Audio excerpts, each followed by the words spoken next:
Amen. Ah, ça fait plaisir de revoir beaucoup d'entre vous. Moi, je suis content que les vacances soient terminées. Je suis content de vous revoir. Je suis content qu'on soit tous ensemble. Je sais qu'il y en a d'autres qui préféraient encore se dorer la pilule au soleil. Mais moi, je suis content parce qu'on peut adorer Dieu ensemble. Et parce que maintenant, on a encore une opportunité de le laisser nous parler et nous transformer par sa parole. Alors, aujourd'hui, c'est la dernière prédication de l'été, parce que vous savez que notre rentrée, c'est la semaine prochaine. La semaine prochaine, c'est le 11, c'est notre soirée de lancement de l'église. Et on se réjouit et on a hâte, ça va être le temps où on va se consacrer en tant qu'église, on va se consacrer en tant qu'individu pour une année entre les mains de Dieu. On veut le voir sauver et secourir encore beaucoup. Et donc, pour terminer notre dernier temps de l'été, on va continuer d'aborder les thèmes de la souffrance et de la délivrance qu'on a évoqués ces dernières semaines. Je ne sais pas si vous en rappelez, laissez-moi vous faire un petit récapitulatif. Il y a 2 semaines, on a parlé du fils prodigue, des fils prodigues devrais-je dire. Des gens qui ont découvert que malgré la grandeur de leur péché, la grandeur de leur séparation avec Dieu, Dieu avait un amour extraordinaire, un amour absolument incroyable qui les invitait à revenir à la maison. Et la semaine dernière, on a parlé de David. Vous vous rappelez sa grande détresse dans ce psaume où David, quand tout va mal, il essaye plein de trucs, il essaye peut-être de se renfermer sur lui-même, d'être seul, il essaye de rationaliser ce qui lui arrive, et dans tout ce qu'il essaye, il n'y a rien qui marche. Et il arrive à cette conclusion que j'ai besoin de venir à Dieu. Venir à Dieu, retourner dans la maison du Père. Tout ça, c'est des jolies expressions, mais comment on fait ça ? C'est pas comme si Dieu, il habitait dans un quartier de Nantes, qu'on allait pouvoir toquer à sa porte et prendre un café avec lui quand ça va pas. Qu'est-ce qu'on entend par venir à Dieu quand ça va mal ? Peut-être que c'est ce que vous vous êtes dit après ces prédications en disant « Mais Quentin, comment on fait ça dans le concret ? Là, moi, j'ai besoin de venir avec Dieu. Moi, j'ai souffert. Moi, cette rentrée, elle est dure pour moi. Je commence avec des choses qui sont difficiles. » Eh bien, je vous propose de répondre à cette question aujourd'hui et d'ouvrir nos Bibles à 2 Chroniques, chapitre 20. Si vous n'avez pas de Bible, il y en a sur la table du fond. Allez en chercher une. Ouvrez votre smartphone, ouvrez une application. On va pas mal lire aujourd'hui. 2 Chroniques, chapitre 20. Et pendant que vous le cherchez, laissez-moi vous donner un tout petit mot de contexte. Donc vous savez que Israël, le peuple de Dieu, s'est établi dans le pays dans lequel il est. Et puis ça s'est bien passé quand il y avait des rois qui étaient bien, comme David, comme Salomon. Et puis après, tout part en cacahuète. Le royaume d'Israël se sépare en 2. Il y a une partie au nord et il y a une partie au sud. Et la partie au sud, elle s'appelle Juda. La partie au nord, elle s'appelle Samarie. Et après, il y a des livres de la Bible, les livres des rois, les livres des chroniques, qui nous racontent ce qui se passe ensuite. Qui nous racontent les choses du point de vue des dirigeants de ces royaumes. Et autant vous dire qu'ils s'en sortent très très très très mal. Mais le livre des chroniques, il s'intéresse sur le sud. Parce que dans ce royaume du sud, il y a des choses qui marchent. Et il y a des rois qui s'en sortent pas mal. Dont le roi dont on va parler aujourd'hui, Josaphat. Il n'est certes pas parfait, mais sa vie qui nous est racontée entre les chapitres 17 et les chapitres 20, elle a quelques bons épisodes positifs et des choses bien. Et donc au chapitre 20, nous aujourd'hui, on va voir le dernier grand événement de sa vie. Alors commençons à lire 2 Chroniques, chapitre 20. Après cela, les Moabites et les Ammonites, et avec eux les Maonites, arrivèrent pour combattre Josaphat. On vint dire à Josaphat, une grande multitude s'avance contre toi, depuis l'autre côté de la mer, depuis Aram. Et ils sont à Hatzatson Tamar, c'est-à-dire En-Gedi. Et Josaphat eut peur. Alors je sais qu'il y a plein de mots qui sont inconnus, là. Donc on va utiliser une petite carte. Qu'est-ce qui se passe ? On a les 3 royaumes voisins d'Israël, les 3 qui sont à l'est, là. Les Ammonites, les Moabites et les Édomites, qui sont aussi appelés dans ce texte les Maonites. Ces 3 gros royaumes-là. Et Josaphat, il apprend quoi ? Qu'il y a une coalition qui s'est montée contre lui. Ces 3 royaumes se sont unis, ils ont traversé au sud de la mer Morte, et ils sont allés là où vous voyez, il y a cette petite flèche blanche avec ce point rouge, dans ce lieu qui s'appelle En-Gedi.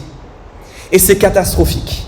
C'est catastrophique parce qu'ils sont tout proches de Jérusalem. 1 jour de marche, à peine plus. Et c'est à ce moment-là qu'il apprend ça, Josaphat. C'est comme, imaginez-vous ce que les nazis ont dû ressentir quand les Alliés ont réussi à débarquer sur les plages de Normandie. C'est du même ordre, c'est une coalition énorme, c'est une force armée incroyable. Et pourquoi on nous parle de ce lieu-là, En-Gedi ? Si vous vous rappelez de l'histoire de David, c'est là où David allait se cacher. C'est un lieu qui, dans le paysage désertique d'Israël, c'est un lieu où il y a de l'eau. Et donc on a une armée qui n'est pas du tout fatiguée, qui est près d'un point d'eau, qui est prêt à l'attaque. Et on a un roi qui apprend cette situation beaucoup trop tard. Il n'a sans doute pas le temps de mobiliser son armée. Et même s'il l'a mobilisée, 3 contre 1, il ne peut pas s'en sortir, Josaphat. Alors qu'est-ce qu'il va faire ? Contrairement à David, qu'on a vu la semaine dernière, qui se morfondait, qui se résignait, qui était dans la lamentation, lui, il va décider de venir vers Dieu. Mais parler juste de venir vers Dieu pour l'attitude de Josaphat, vous allez voir que ce n'est pas assez bon. Josaphat, il va se lancer à la poursuite de Dieu. Josaphat, il va pas s'arrêter jusqu'à ce que Dieu lui ait donné une solution. Il va poursuivre Dieu jusqu'à ce qu'il ait une délivrance. Et c'est ce qu'on va voir maintenant.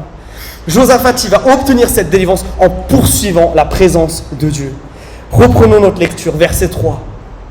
Josaphat eut peur et décida de consulter le Seigneur. Il proclama un jeûne pour tout Juda.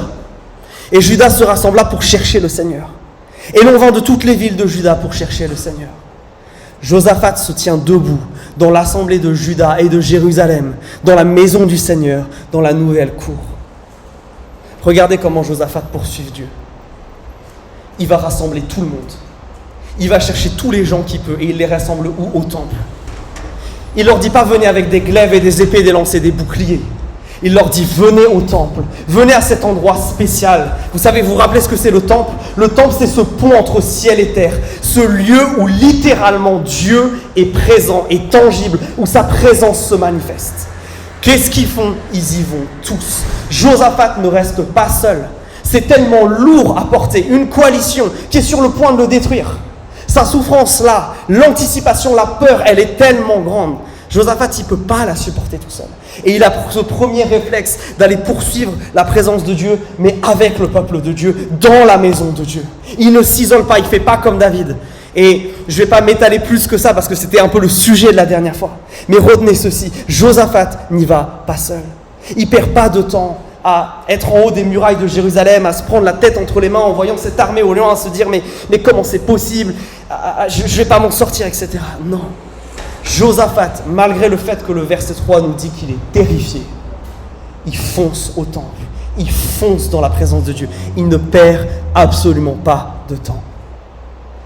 Et déjà là, il faut qu'on s'arrête, et déjà là, il faut qu'on réfléchisse. Qu'en est-il de nous ? Ces 3 dernières semaines, on a parlé de ces choses qui sont complexes, de ces choses qui sont difficiles, du fait que ta rentrée, tu l'abordes peut-être pas avec joie, mais avec douleur, parce qu'il y a des choses qui sont dures en ce moment. Est-ce que tu fais comme Josaphat ? Est-ce que ton réflexe, c'est de courir et de poursuivre Dieu dans la présence de Dieu, dans la maison de Dieu, avec le peuple de Dieu, pour obtenir ta délivrance ? Ou alors est-ce que dimanche dernier, si tu étais là, tu t'es contenté simplement de la petite prière et puis du petit chant de louange qu'on a fait après et c'était bien.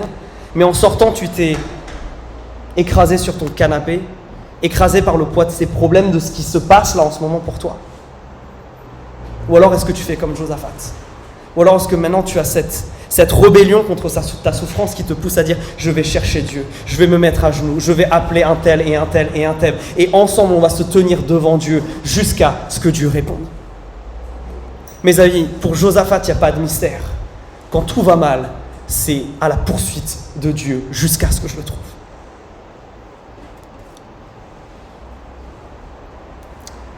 Deuxième chose, à partir du verset 3, le texte nous indique qu'il y a quelque chose qui est important. Il ne rassemble pas seulement les gens, Josaphat. Il les rassemble et ils font quelque chose ensemble, regardez. On nous parle du jeûne. Il poursuit Dieu aussi par le jeûne. Et j'aimerais qu'on parle de ça, parce que s'il y a bien une pratique spirituelle qui est tombée en désuétude, qu'on a complètement oubliée, c'est bien celle-là. J'ai fait auprès de certains d'entre vous un petit sondage ces dernières semaines où je vous ai demandé de manière faussement innocente, et toi le jeûne, est-ce que c'est quelque chose que tu fais ? Est-ce que c'est quelque chose que tu pratiques régulièrement ? Et la plupart d'entre vous m'ont dit bah non, et d'ailleurs je ne comprends même pas vraiment pourquoi le faire, à quoi même ça sert. Alors on va essayer de comprendre pourquoi justement le réflexe de Josaphat, c'est de venir ramener tout le monde et de jeûner ensemble. Si on devait donner une définition au jeûne, ça serait ça. ce serait de choisir de s'affamer pour se rassasier ensuite de la présence de Dieu. Choisir de s'affamer, choisir de se priver de nourriture, de louper des repas pour se rassasier de la présence de Dieu. Parce que pendant ces temps où tu ne vas pas manger, ces temps où ton ventre va crier famine, où il va y avoir des gargouillis dans ton estomac, c'est des temps que tu vas prendre avec Dieu. C'est des temps que tu vas passer avec lui, dans la prière. Mais l'objectif, ce n'est pas juste de remplacer ton temps de repas par un temps de prière, parce qu'un temps de prière, tu peux en avoir n'importe quand. Non. L'objectif, c'est que tu sois rassasié de Dieu. Le jeûne, c'est se rendre compte qu'au bout du compte, la chose dont tu as le plus besoin, c'est quoi ? C'est pas de nourriture. C'est de la présence de Dieu. Et le jeûne, c'est allier, entre guillemets, ce qui se passe dans ton cœur et dans ta tête à tes actes concrets. À prendre ce temps à part dans la présence de Dieu, à rechercher sa volonté, à rechercher son secours, à parler avec lui. Et c'est se rendre compte que tout ça, là, c'est plus important que l'un des besoins les plus basiques de l'être humain, qui est celui de se nourrir. Dans la Bible, le jeûne, c'est le réflexe des gens désespérés. C'est ce qui vient automatiquement, c'est ce qu'ils font. C'est d'ailleurs très intéressant parce que Dieu ne demande pas dans la loi de l'Ancien Testament des jeûnes précis, etc. C'est toujours quelque chose de l'ordre du réflexe, de l'initiative. Quelque chose qui vient des gens quand ils sont en détresse.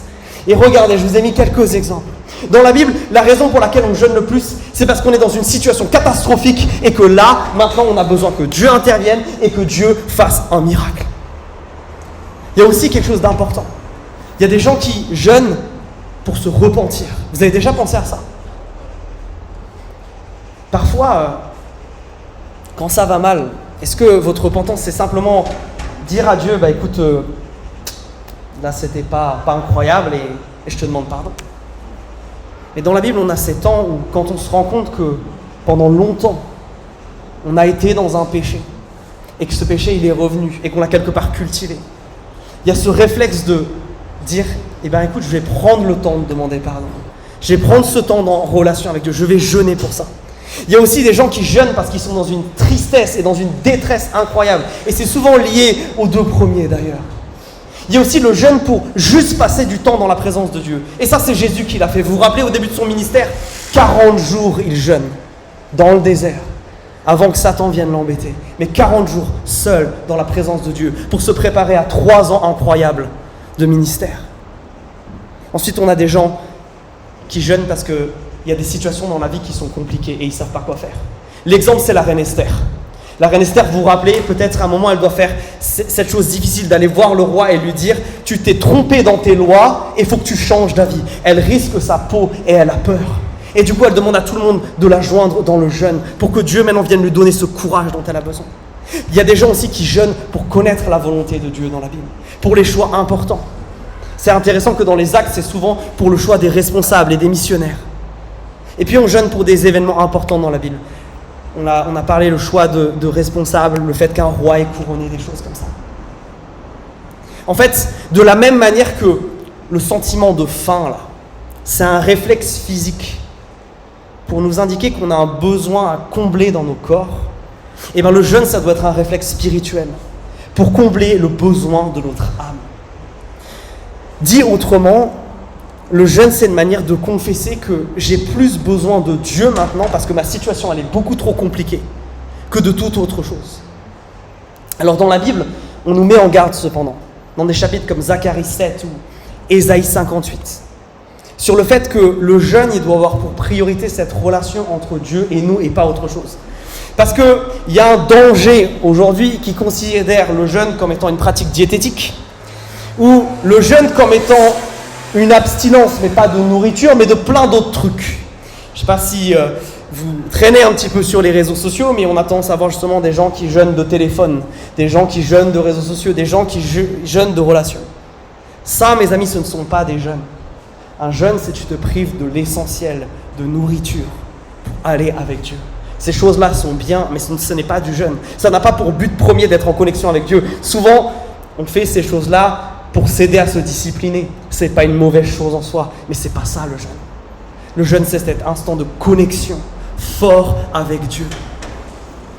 C'est un temps où je remets les choses à plat, Pour utiliser une autre illustration, je ne sais pas si ça vous arrive, si vous avez un vieil ordinateur, mais des fois, les ordinateurs, tout d'un coup, tout se bloque. Il y a la souris qui ne bouge pas, on n'arrive plus, on clique, il ne se passe rien. Qu'est-ce qu'on fait quand il se passe ça? On a tous le même réflexe. On appuie sur le bouton d'alimentation et on réallume. Et puis après, par les miracles des dieux de l'informatique et de ces choses-là, l'ordinateur remarche. Le jeûne, c'est exactement la même chose. Quand ma vie, elle semble bloquée là, quand ma détresse, elle est trop grande, quand tout ça, c'est trop dur, j'appuie sur le bouton du jeûne pour remettre Dieu au centre de la perspective. Mais le jeûne a une sœur qui s'appelle la prière et les deux vont toujours ensemble. Jeûner sans prier, c'est pas possible, parce que sinon, c'est juste s'affamer. C'est les deux faces d'une même pièce, les deux vont ensemble. Tu jeûnes et tu pries. C'est comme le côté pile et le côté face d'une pierre. Et je vous propose de regarder du coup, quelle est la prière de Josaphat? Comment il prie dans cet instant de détresse? Je reprends la lecture au verset 6. Josaphat dit, Seigneur, c'est le verset que nous a lu Jérémie tout à l'heure, Dieu de nos pères, n'es-tu pas dans le ciel? Et n'est-ce pas toi qui domines sur tous les royaumes des nations? Dans ta main, il y a force et puissance, et nul ne peut tenir face à toi. N'est-ce pas toi, notre Dieu, qui a dépossédé les habitants de ce pays devant Israël, ton peuple, et qui l'a donné pour toujours à la descendance d'Abraham, celui qui t'aimait? Ils l'ont habité et ils y ont bâti un sanctuaire pour toi, pour ton nom, en disant, s'il arrive sur nous un malheur, l'épée, le jugement, la peste ou la famine, nous tiendrons devant cette maison et devant toi, car ton nom est dans cette maison. De notre détresse, nous crierons vers toi. Tu entendras et tu sauveras. Je m'arrête là. C'est la première moitié de cette prière. Vous remarquez par quoi il commence, Josaphat? Il ne commence pas par « Dieu, j'ai mal ». Il ne commence pas par « s'il te plaît ». Il commence par quoi? Il commence par se rappeler qui Dieu est, sa toute-puissance, sa souveraineté. Ensuite, il se rappelle ce que Dieu a fait. Et ce que Dieu a fait, ça montre son caractère. Oui, il a donné ce pays dans lequel ils sont à Israël. Et il est bon d'avoir fait ça. Et c'est un cadeau de la part de Dieu. Et ce cadeau est là maintenant menacé. Et eux, ils se rappellent la bonté de Dieu. Et puis ensuite, ils parlent du temple. Et ça, c'est trop bien. Parce que le temple est là pour quand, s'ils pêchent, s'ils ont besoin de pardon, s'ils ont besoin de secours, eh bien, il y a un endroit vers lequel ils peuvent courir pour aller vers Dieu. Pourquoi Josaphat commence finalement par adorer, dire qui Dieu est et ce qu'il a fait? Pourquoi il fait ça? Parce qu'il veut rappeler à son cœur, il veut remettre son cœur avec les bonnes priorités. Certes, il a un grand et complexe problème, mais il a un Dieu qui est encore plus grand et encore plus puissant.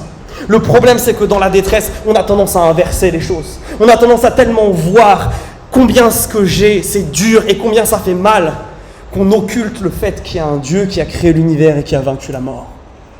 Et que ce Dieu-là est tout puissant. Et il commence par faire ça, pour remettre son cœur à la bonne place. Pour retrouver finalement l'espoir. Parce que quand tout va mal, quand on est dans une situation aussi désespérée que celle dans laquelle il est, il n'y a qu'une personne vers laquelle on peut se tourner. Il n'y a qu'une personne qui peut nous aider. Et c'est qu'en proclamant cette vérité sur qui est Dieu que le cœur de Josaphat va pouvoir commencer à retrouver de l'espoir. Mais sa prière ne s'arrête pas là. Elle continue, verset 10. Les Ammonites, les Moabites et les gens de la région montagneuse du Séhir, chez qui tu n'as pas permis à Israël d'entrer quand il venait d'Égypte, car il s'est écarté d'eux et ne les a pas détruits. Cela nous récompense en venant nous chasser de ta possession que tu nous as donnée. Notre Dieu, n'exerceras-tu pas tes jugements sur eux? Car nous sommes sans force devant cette grande multitude qui s'avance contre nous. Et nous ne savons que faire. Mais nos yeux sont fixés sur toi. Et tout Juda se tenait debout devant le Seigneur, avec toute leur famille, leurs femmes et leurs fils. Dans cette deuxième partie, Josaphat, il expose la situation à Dieu. Il lui fait sa demande de délivrance et il s'humilie. Et tout le peuple se tient debout avec lui, absolument tout le monde, en signe de respect pour Dieu, mais en signe d'accord avec ce que Josaphat est en train de dire. C'est ce mouvement collectif, c'est tous ensemble qu'on va chercher Dieu. Et Josaphat, là, il dit quelque chose d'intéressant, qui montre sa profonde honnêteté et sa profonde humilité. Il dit, Dieu, il y a un truc que je ne comprends pas. Quand on est venu dans ce pays, tu nous as dit Les trois là, les Ammonites, les Moabites et les Édomites, vous n'avez pas le droit d'y toucher, vous n'avez pas le droit de leur faire la guerre. On n'y a pas touché.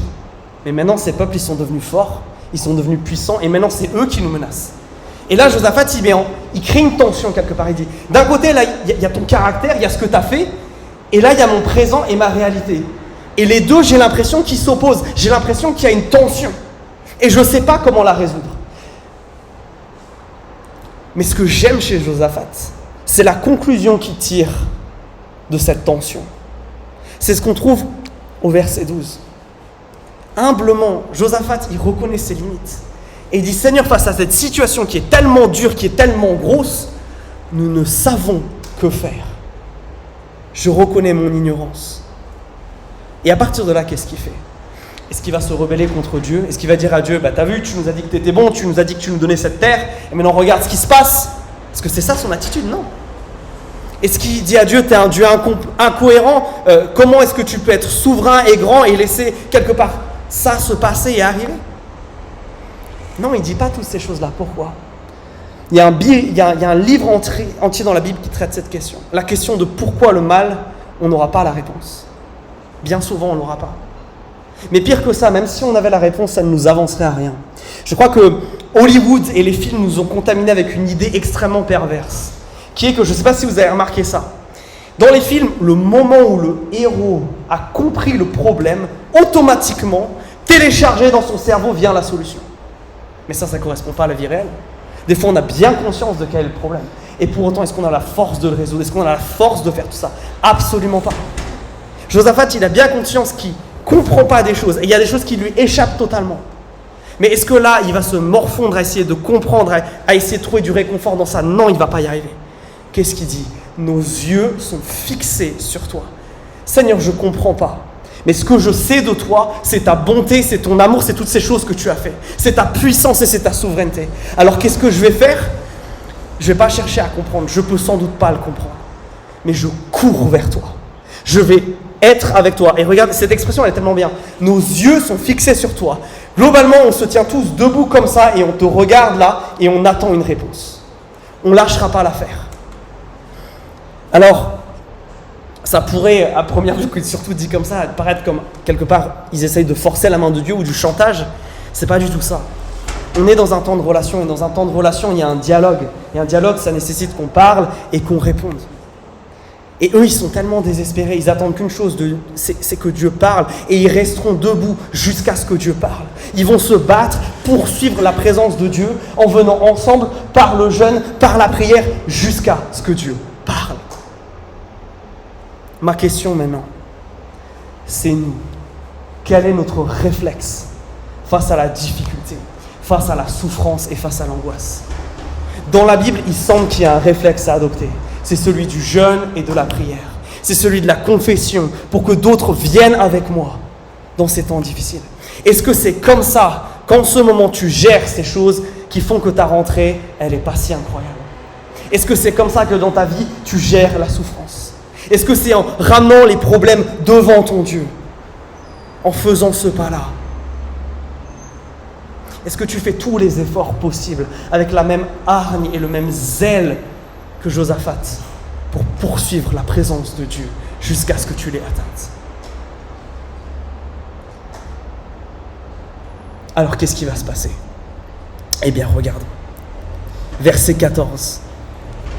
Alors le souffle du Seigneur fut sur Yahaziel, fils de Zacharie, fils de Benaïa, fils de Hiel, fils de Manathia, lévite d'entre les fils d'Asaph au milieu de l'assemblée. On nous donne le pédigré de cet homme juste pour nous dire que c'était quelqu'un d'important et de respectable et quelqu'un de crédible dans ce qu'il va dire. Voilà ce qu'il dit.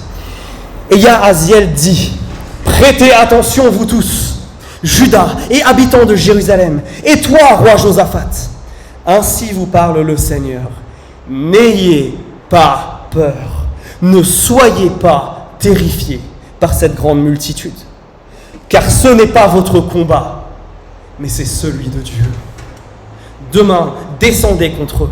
Ils arrivent par la montée de Tzitz, et vous les trouverez au bout de l'Oueb, en face du désert de Yérouël. Mais vous n'aurez pas à combattre. Postez-vous là, tenez-vous debout, et regardez le salut que le Seigneur vous accorde. Juda et Jérusalem, n'ayez pas peur, ne soyez pas terrifiés. Demain, sortez au-devant d'eux et le Seigneur sera avec vous. Josaphat s'inclina face contre terre et tout Juda et les habitants de Jérusalem tombèrent devant le Seigneur pour se prosterner devant le Seigneur. Les Lévites d'entre les Kéhatites et d'entre les Coréites se levèrent pour louer le Seigneur, le Dieu d'Israël, d'une voix très forte. Incroyable. À l'instant même, de la bouche de son prophète, Dieu parle. Dieu va les délivrer. Dieu va agir. C'est extraordinaire. Dieu vient leur répondre en direct. Et j'ai envie de vous dire, c'est pas qu'ils ont de la chance, c'est que c'est normal. Pourquoi ? Parce que Dieu nous dit dans Jérémie 29, verset 13, « Si vous me cherchez de tout votre cœur, je me laisserai trouver par vous. » Et on a un Dieu qui tient ses promesses.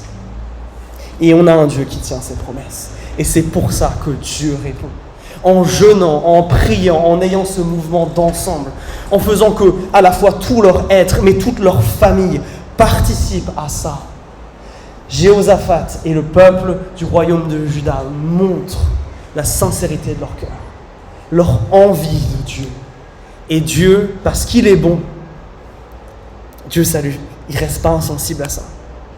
Et on a cette réaction de joie, du coup, de la part de tout le monde. Josaphat, il se met face à terre, il s'incline devant Dieu, parce que c'est tellement extraordinaire ce qui est en train de se parler. Les gens sont en train de chanter, là, c'est le verset 19, les Lévites, c'est l'équivalent de notre groupe de musique, là. C'est eux qui reviennent et qui entraînent le peuple, et ça chante, et ça danse sans doute aussi, et ils adorent Dieu, parce que Dieu a enfin répondu.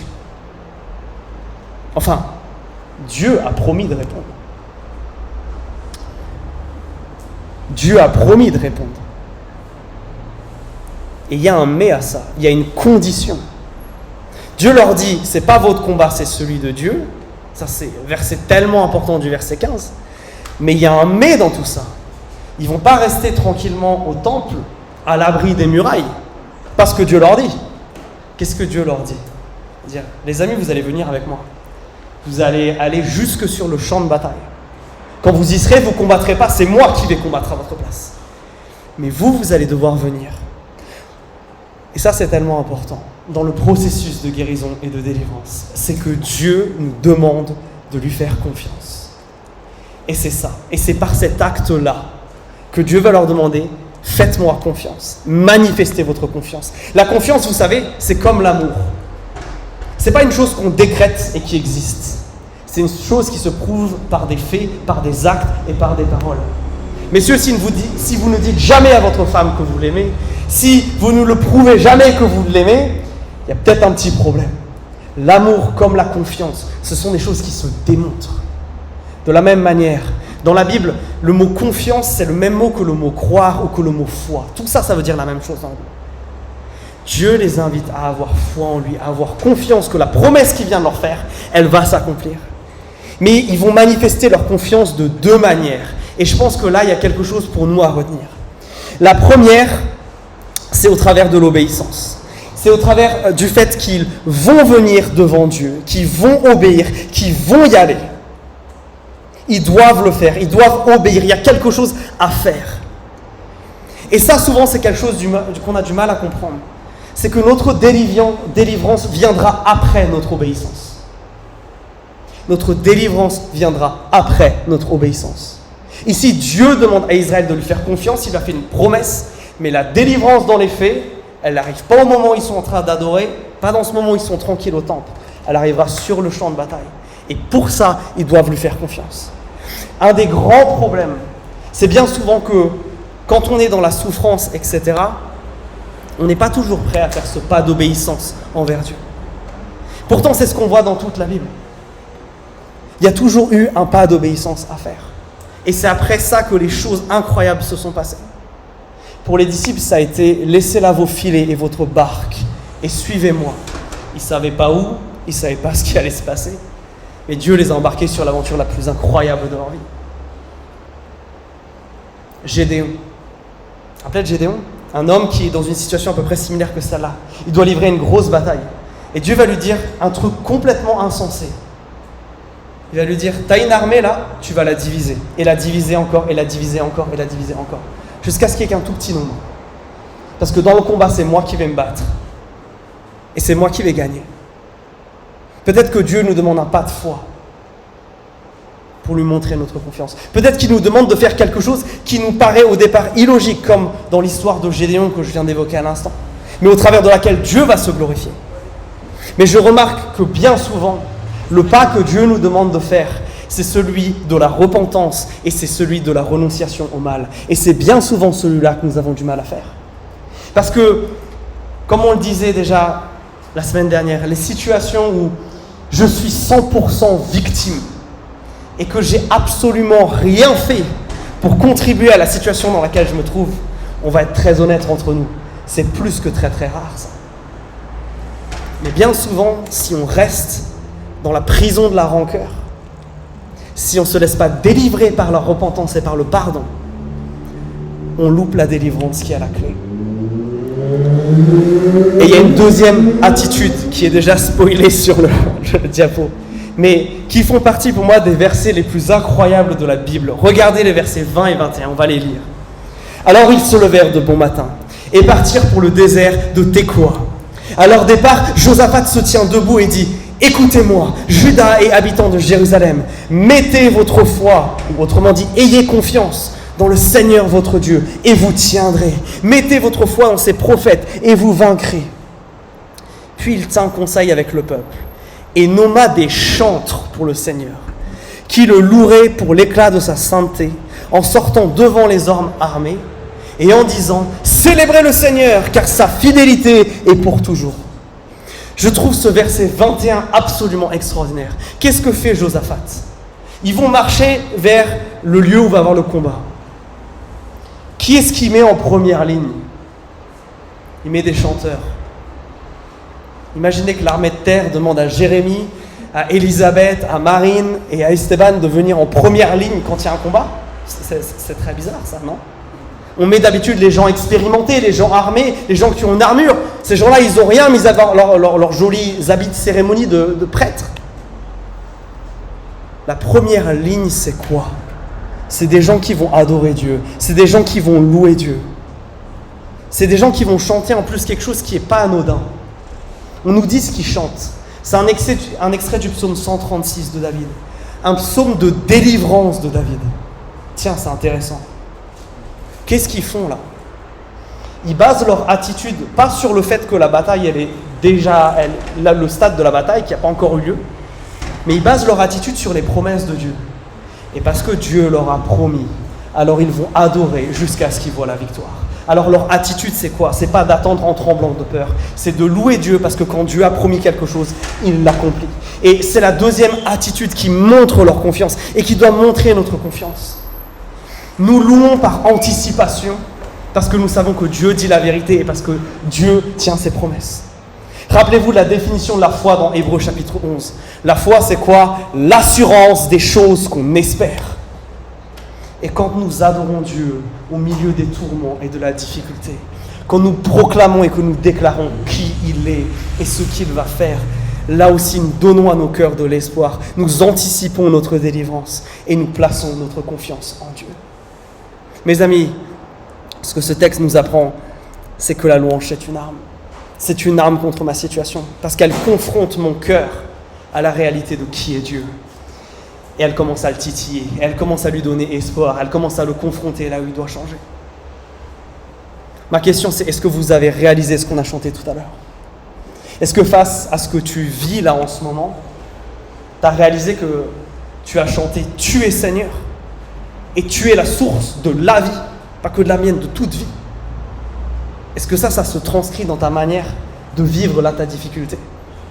Est-ce que c'est vers lui que tu vas chercher ça ? On a chanté ce nouveau chant qui est tiré de ce texte. La bataille t'appartient. Avec quelles armes tu luttes en ce moment ?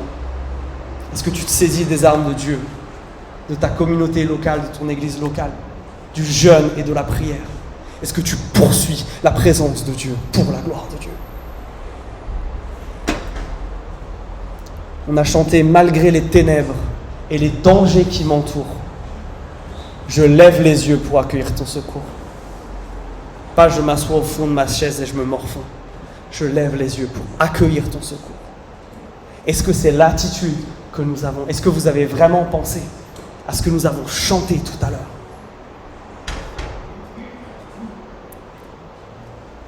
Alors lisons la fin de cette histoire.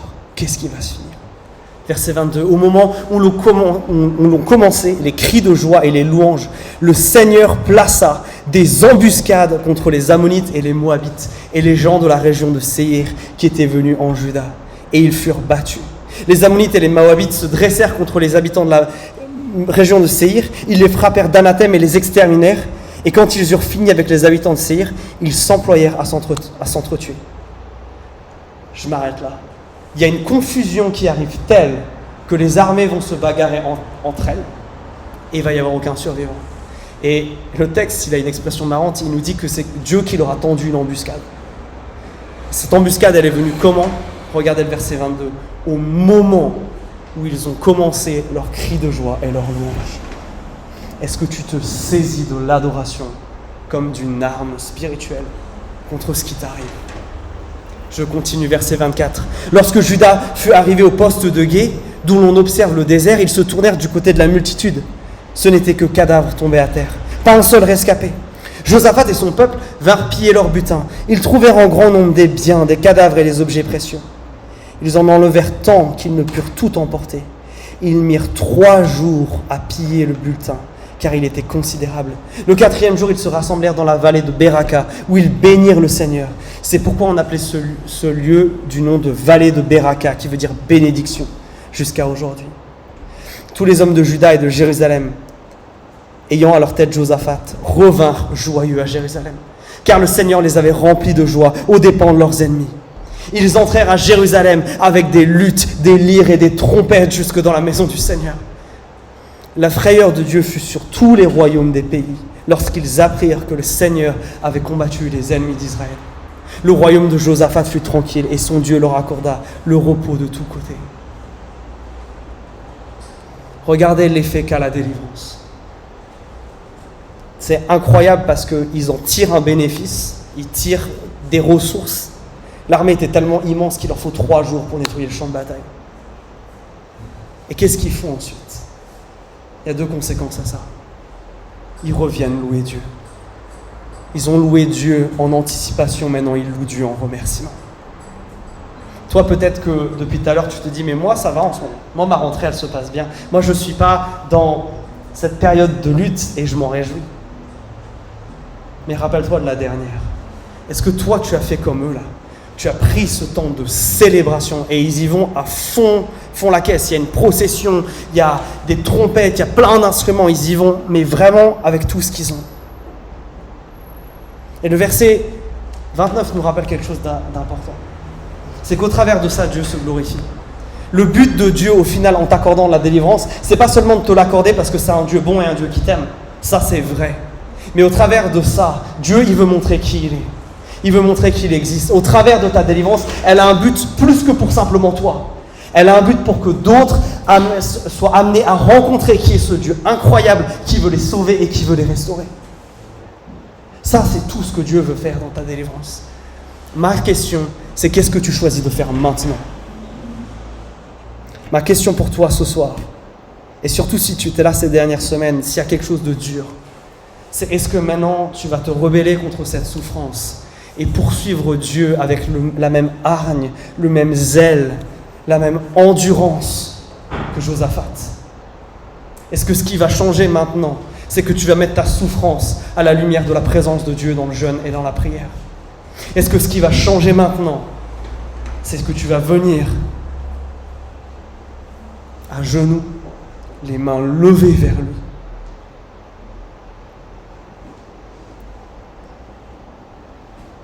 Mes amis, vous le savez, on aime répondre à ce que Dieu nous dit dans ces textes.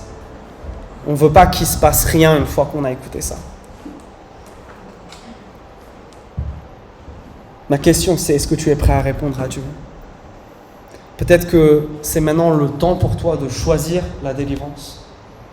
le temps de choisir de venir vers Dieu, le temps de choisir de le poursuivre.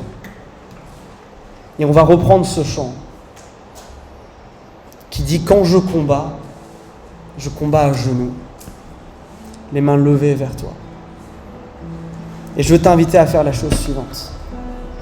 Si toi maintenant tu veux prendre une décision pour cette situation à laquelle tu penses et que je ne connais pas, de combattre, de poursuivre la présence de Dieu, de la poursuivre jusqu'à ce que tu vois la délivrance, alors je veux t'inviter à te mettre à genoux.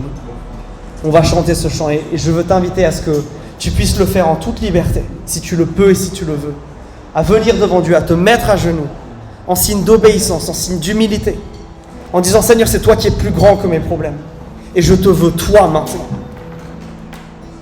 Mais je veux t'inviter toi aussi pour qui les choses vont bien en ce moment, pour qui peut-être tu as vécu des victoires et tu veux célébrer des choses. Je t'invite à adopter la même attitude. Je t'invite à te mettre à genoux et dire « Seigneur, mais je ne mérite pas que tu prennes soin de moi comme ça. Je ne mérite pas que tu m'aimes comme ça. Je ne mérite pas que tu fasses tout ça dans ma vie. Et pourtant, tu le fais.